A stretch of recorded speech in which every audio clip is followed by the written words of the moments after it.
करो परीक्षा की, और ये परीक्षा जब होती तब आप समझ नहीं पाते कि आपकी परीक्षा हो रही, और समझने नहीं दिया जाएगा परीक्षा हो रही। कम से कम परीक्षा में तो बताया जाता है कि कल से पेपर शुरू है, सावधान, तैयारी कर लियो। अपने यहां परीक्षा बताई ही नहीं जाती, बाहर निकले से शुरू हो गई परीक्षा। अब तुम्हारे दिमाग में नहीं कि परीक्षा है तो तुम उससे लड़ पड़े, फेल हो गए, नंबर कट गए। बिल्कुल हर समय कभी भी कहीं भी परीक्षा हो रही। ये बहुत बड़े महापुरुष हैं, कह रहे हैं कि जैसे परीक्षार्थी को अपनी परीक्षा की तैयारी करनी होती है, ऐसे परमार्थी को अपनी परीक्षा की तैयारी करनी। क्या? स्तुति, निंदा, मान, अपमान, लाभ, हानि, शत्रुता, मित्र, ये द्वंद आएंगे, आपको उत्तर देना इनका, तभी आपकी द्वंद्वातीत अवस्था आएगी। तैयार रहो, रोने की जरूरत नहीं कि उसने हमको ऐसा कह दिया, उसने ऐसा किया, उसने। तैयार रहो, परीक्षा हो रही। पर उस समय याद नहीं रहता कि परीक्षा हो रही, और जिसको याद रहता है बच के निकल जाता है। बड़े बड़े महापुरुषों को ये परीक्षा देनी पड़ती है, बड़े बड़े महापुरुषों को, ये मत समझो। हाँ, ये द्वंद आएंगे, आपको इनकी परीक्षा देनी, परमार्थी हो। और 11वां, इतना भजन कर लो कि तुम्हारे हृदय में मौत का डर खत्म हो जाए, मृत्यु का डर खत्म हो जाए। दो प्रकार का डर होता है, एक विचार डर होता है और एक होता है सहज डर। सहज डर सबको होता है। सहज डर जैसे अपने लोग सत्संग में एकदम कोई चीख दे, एकदम ऐसे हो, इसे सहज डर कहते हैं। ये बड़े बड़े ज्ञानियों को, जीवन मुक्तों को भी होता है, पक्का होता है। जैसे अभी कोई कीक एकदम निकले तो एकदम ऐसे हो जाएंगे, अरे सुरक्षित हो, कोई ऐसा नहीं। पर ये सहज डर है। और एक होता है विचार डर। भक्तों में, ज्ञानी महापुरुषों में विचार डर नहीं होता। यही बात जो यहां लिखी है, एक बार स्वामी मग्नानंद सरस्वती जी सेनपुर में बट वृक्ष के नीचे कर रहे थे, तो एक विरक्त महात्मा आए थे, ज्ञानी। तो उनका, स्वामी जी सहज डर कैसे हो सकता है? जब सहज स्वरूप में रहता है ज्ञानी, देह भाव में रहता है, नहीं तो सहज डर कैसे हो सकता है? हम आपकी बात नहीं मानते। विचार डर तो होता ही नहीं, लेकिन सहज डर भी नहीं होता। कोई संसारी आदमी वो देह भाव से ऊपर उठे। महात्मा को चौकी लगाओ, वो बड़े सिद्ध पुरुष थे, बड़े, देखो जो भगवत प्राप्त होते बड़े मस्त रहते हैं, बड़े मौजियल, उनको किसी की परवाह नहीं होती। एक मस्ती, ऊंची चौकी में बैठा ला। तो उनका कह रहे, नहीं महाराज आप नीचे बैठे हैं। बोले, आप इतना सुंदर ज्ञान की बात कहे, आपको चौकी ना मिले, विराजो। बैठ गए चौकी। और उनको क्या पता कि सिद्ध महापुरुष लीला हो रही है। तो जो इस शुरू के, तो जो गीध है या जैसे चील है, ये बड़े पक्षी होते हैं। तो एक चील ऐसे बैठा बरगद की सूखी डाल पे, वो खर खर खर ऐसे करती, जो ऐसे आए वैसे हुए, चौकी के नीचे गिरे। चौकी ऐसे हुई, ऐसे गिरे। अरे भाई चौकी संभालो संभालो, बैठो बैठो महाराज। ये कौन सा डर था? बम तो नहीं गिरा ना? अच्छा, डार गिर रही तो कोई बहुत बड़ी तो गिर नहीं हो, आप देहातीत महापुरुष, डर कौन सा था? हंस दिए। उनका अच्छा अच्छा अच्छा अच्छा, अच्छे तो थे ही। उनका अच्छा अच्छा, परीक्षा हो गई। बोले, इसे सहज डर कहते हैं, ये सबके ऊपर होता है।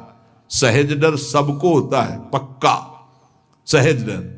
अचानक कोई आवाज हुई, सबको पता है, तो वो एकदम डर जाता है। वो डर नहीं है, वो सहज डर है। और एक है विचार डर।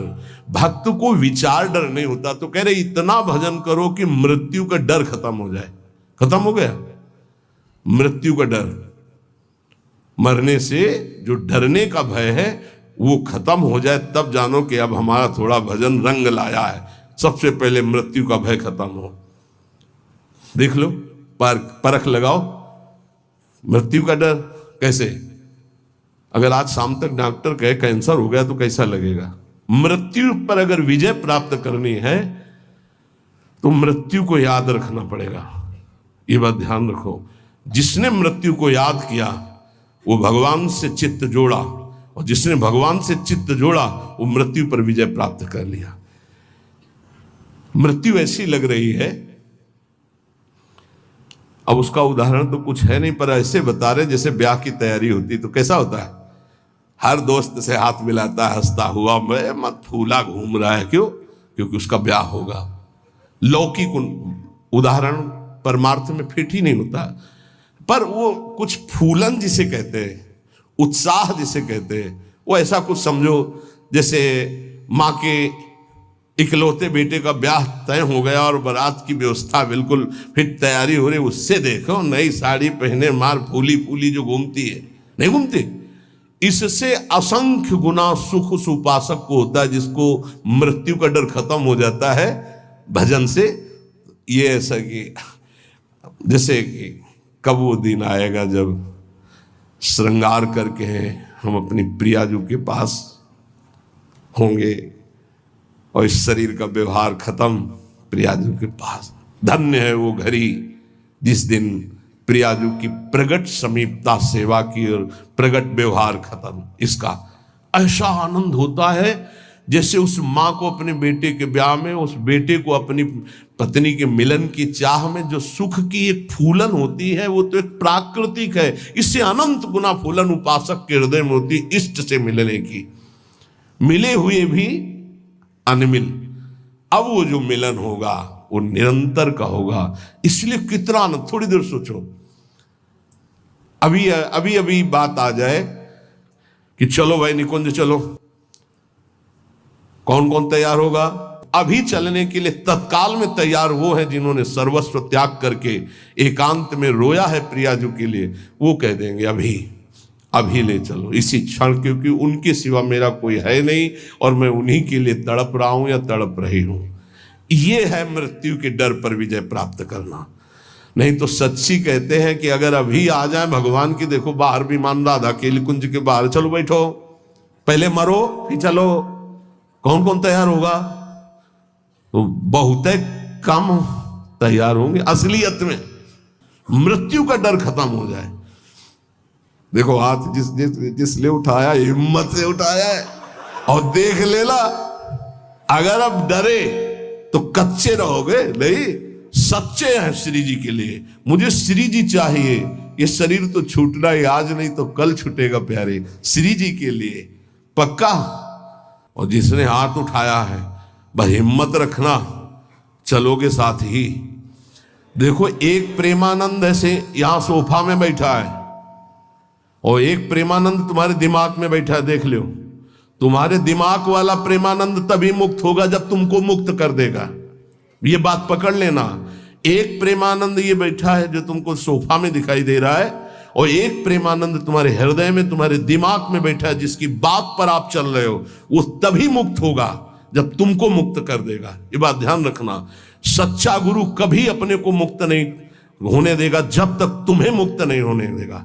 गुरु बंदी बन जाता है शिष्य के हृदय में, जब शिष्य को भगवत प्राप्ति करा देता है तब वो मुक्त होता है। ये गुरु बनना कोई खिलवाड़ नहीं है, गुरु प्रताप से गुरु का।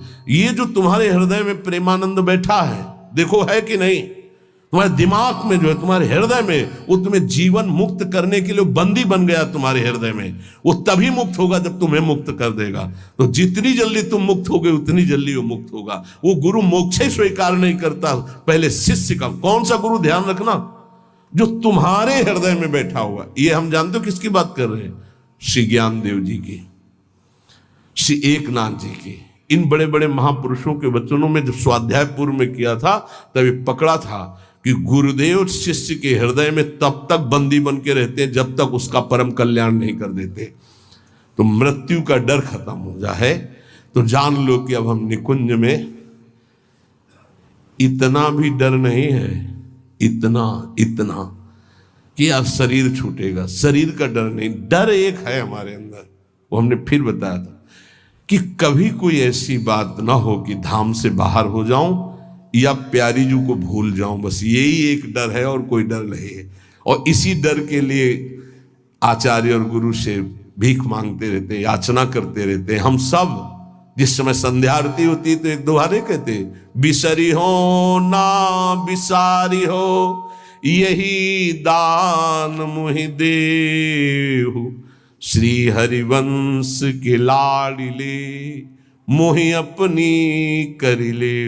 कभी मैं आपको भूलूं नहीं, और आप भी कभी कभी याद कर लें कि मेरी दासी है, मेरा निज जन है। बस यही अपने लोग संध्या आरती में रोज प्रार्थना करते हैं, बिसरी हो ना बिसारी हो यही दान दो। पहला, निरंतर नाम जप, प्रभु से प्रार्थना करना कि किसी के प्रति हमारा दोष दर्शन हो। दूसरा, अपने गुरु प्रदत्त नित्य दिनचर्या को यथावत करना, आलस्य प्रमाद न करना। तीसरा, कुसंग से दूर रहना। चौथा, बुरी किताबें, किस्सा, कहानियां या ऐसी टीकाएं न पढ़ना जो हमारे अंदर भ्रम पैदा कर दे। पांचवा, नाच तमाशा, चेटक, नाटक, चित्र और ऐसे दृश्य, ऐसे सीरीज आदि ना देखे जिससे हमारा मन विषयों में चला जाए। छठवां, अपनी निरख परख करके गुरुदेव से अपनी जांच कराते रहना। सातवां, इंद्रियों को जब देखे कि ये बुरे आक्रमण में बिल्कुल अब फंसा ही देंगी तो तत्काल किसी संत का आश्रय ले तुरंत, क्योंकि उस समय तुम्हारा विचार तुम पर हावी है, अब कोई महापुरुष ही तुम्हें बचा सकता। उस समय जैसे आप संत के संग में नहीं हो तो आप सत्संग शुरू कर दो और बड़े ध्यान से सुनने लगो तो शायद आपकी बुद्धि बच जाए। नहीं, कोई सत्संगी हो तो उसके समीप चले जाओ और उससे वार्ता करने लगो। आपका मन बटना चाहिए, उस समय एकांत नहीं होना चाहिए। आठवां, जब बुरा चिंतन उठे, इसमें जो शब्द है उसे नोच कर निकाल के फेंक दो, उसका अस्तित्व मत रखो। नवा, एकांत में विशेष मन और इंद्रियां हावी होती हैं, इसलिए साधक को एकांत में बहुत सावधानी पूर्वक भगवत चिंतन करना चाहिए। दसवां, जैसे विद्यार्थी की परीक्षा की तैयारी होती है, ऐसे परमार्थी को अपने हर समय ध्यान रखना कि तुम्हारी कभी भी परीक्षा हो सकती है और हमको उत्तीर्ण होना। जब उत्तीर्ण होगे तो भक्ति की भूमिकाएं या ज्ञान की भूमिकाएं जागृत होने लगेंगी। 11वां, मौत का डर खत्म हो जाना चाहिए। भजन के प्रताप से मृत्यु का डर खत्म हो जाना चाहिए।